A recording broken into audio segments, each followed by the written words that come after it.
എല്ലാവർക്കും ടെക്ലൈൻ വളരെ നമ്മൾ ഡിസ്കസ് ചെയ്യാൻ പോകുന്നത് പോക്കോ F6 കുറിച്ചാണ്. സോ ഈ സ്മാർട്ട് ഫോൺ നോക്കി ഇന്ത്യയിൽ മെയ് 21 ലോഞ്ച് ആവും. ശരിക്കും പറഞ്ഞാൽ ഇത് ചൈനയിലെ റെഡ്മി ടർബോ 3യുടെ ഒരു റീബ്രാൻഡ് വേർഷനാണ് ഇന്ത്യയിൽ വരാൻ പോകുന്നത്.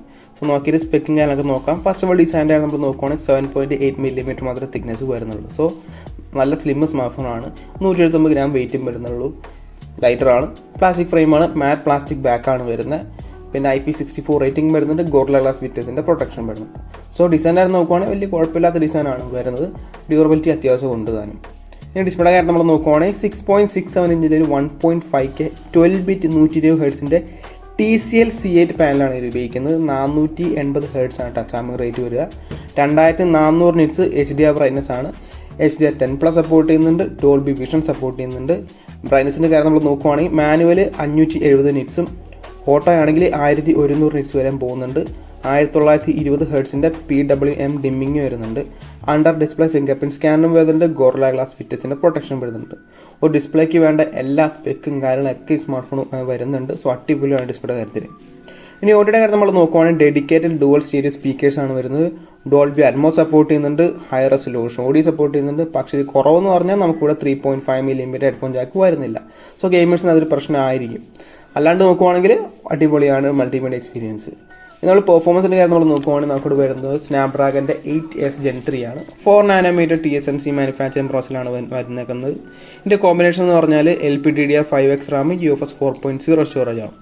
സോ പെർഫോമൻസിന്റെ കാര്യം നമ്മൾ നോക്കുവാണെങ്കിൽ നമ്മുടെ 7+ Gen 3യുടെ മേളിലൊക്കെ നിൽക്കും ഈ സ്മാർട്ട് ഫോൺ ഈ ചിപ്സെറ്റ് എന്ന് പറഞ്ഞാൽ. സോ ആൻറ്റിറ്റി സ്കോർ നമ്മൾ നോക്കുവാണെങ്കിൽ 1.5 മില്യൺ മേളിലുണ്ട്. 15,54,839 ആണ് അതിന്റെ ടോട്ടൽ സ്കോർ. CPU 3,83,314, GPU 5,25,359 അതേസമയം Geekbench 6 ആണെങ്കിൽ 2019 സിംഗിൾ, മൾട്ടി ആണെങ്കിൽ 5,570. സോ ഗെയിമിംഗ് ഒന്നും ഒരു പ്രശ്നം ഉണ്ടാകത്തില്ല. BGM ഒക്കെ 90 FPS സ്മൂത്ത് ആയിട്ട് പോകും. ഡേറ്റ ടാസ്കിന്റെ കാര്യമൊന്നും പറയുകയാണ്, അടിപൊളിയായിരിക്കും. ഇനി നമ്മൾ നെക്സ്റ്റ് ക്യാമറയുടെ കാര്യത്തിൽ നോക്കുവാണെങ്കിൽ നമുക്ക് ഡുവൽ സെറ്റപ്പ് ആണ് ബാക്കിൽ വരുന്നത്.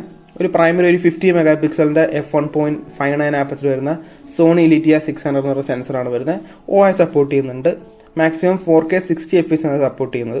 സോ ഫോട്ടോ എങ്ങനെയുണ്ടെന്ന് വെച്ച് കഴിഞ്ഞാൽ നാച്ചുറൽ ഫോട്ടോസ് ആണ് എടുക്കുന്നത്. ലോ ലൈറ്റ് അത്യാവശ്യം നല്ലതാണ്, കാരണം വൈഡർ ലെൻസ് ആണ് വരുന്നത്. പിന്നെ അത്യാവശ്യം ഡൈനാമിക് റേഞ്ചും കാര്യങ്ങളൊക്കെ വരുന്നുണ്ട്.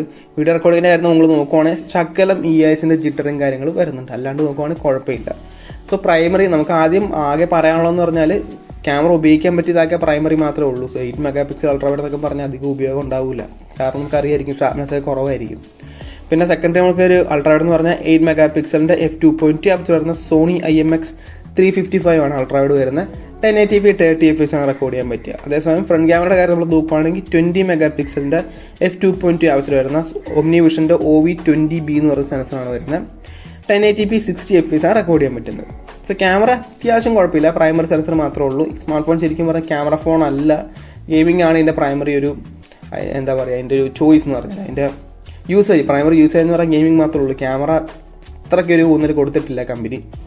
നമ്മൾ OSന്റെ കാര്യം നമ്മൾ പറയുകയാണെങ്കിൽ ഹൈപ്രോയസ് ആണ്. Android 14 ആണ്. മിക്കവാറും 3 year ആൻഡ്രോയിഡും 4 year സെക്യൂരിറ്റി അപ്ഡേറ്റ്സ് ആയിരിക്കും വരാൻ സാധ്യത ഉള്ളത്. ഇത് നമ്മൾ ബാറ്ററിയുടെ കാര്യം നമ്മൾ നോക്കുവാണെങ്കിൽ 5000 mAh ബാറ്ററിയാണ് വരുന്നത്. 90 വാട്ട്സ് ചാർജർ വരുന്നുണ്ട്. ബോക്സിൽ നമുക്ക് കിട്ടും. 0 to 100 എന്ന് പറഞ്ഞാൽ 38 മിനിറ്റ് കൊണ്ട് ചാർജ് ആവും. പിന്നെ 7 hours സ്ക്രീൻ ടൈം പ്രതീക്ഷിക്കാം. സോ അത്യാവശ്യം നല്ല കേപ്പബിൾ ആയിട്ടുള്ള എന്താ പറയുക ബാറ്ററിയാണ് വരുന്നത്. അന്ന് 90 വാട്ട്സ് തന്നെ ചാർജിങ് വരുന്നുണ്ട്. 5500 കൊടുത്തായിരുന്നെങ്കിൽ ഇച്ചിരി ബെറ്റർ ആയേനെ, കാരണം ഗെയിമിംഗ് സ്മാർട്ട് ഫോൺ ആയതുകൊണ്ടാണ് ഞാൻ പറഞ്ഞത്. 5500 ആണെങ്കിൽ ഇച്ചിരി ബെറ്റർ ആയേനെ. എന്നാലും കുഴപ്പമില്ല. ബാറ്ററി ഡിപ്പാർട്ട്മെന്റ് നോക്കുമ്പോൾ പെട്ടെന്ന് തന്നെ നമുക്ക് ചാർജ് ചെയ്യാൻ പറ്റുന്നുണ്ട്. ഇനി കണക്ടിവിറ്റി ആയിട്ട് നമ്മൾ നോക്കുവാണെങ്കിൽ Wi-Fi 6E ആയിരിക്കും വരുന്നത്. Bluetooth 5.4 വരുന്നുണ്ട്. NFC വരുന്നുണ്ട്. IR ബ്ലാസ്റ്റർ വരുന്നുണ്ട്. USB Type-C 2.0 വരുന്നുണ്ട്. സോ കണക്ടിവിറ്റിയിൽ ഒരു കുറവും പോക്ക് വരുത്തിട്ടില്ല, എല്ലാ ഫീച്ചേഴ്സും ഉണ്ട്.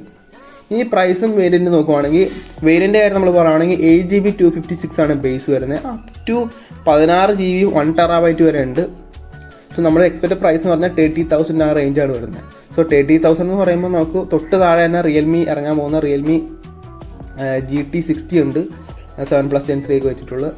അതും ഇതിൻ്റെ ഒരു കോമ്പറ്റീഷൻ ആയിട്ട് വരും. സോ പോക്കോ ഇഷ്ടപ്പെടാത്തവർക്ക് അതിലോട്ട് പോവാം.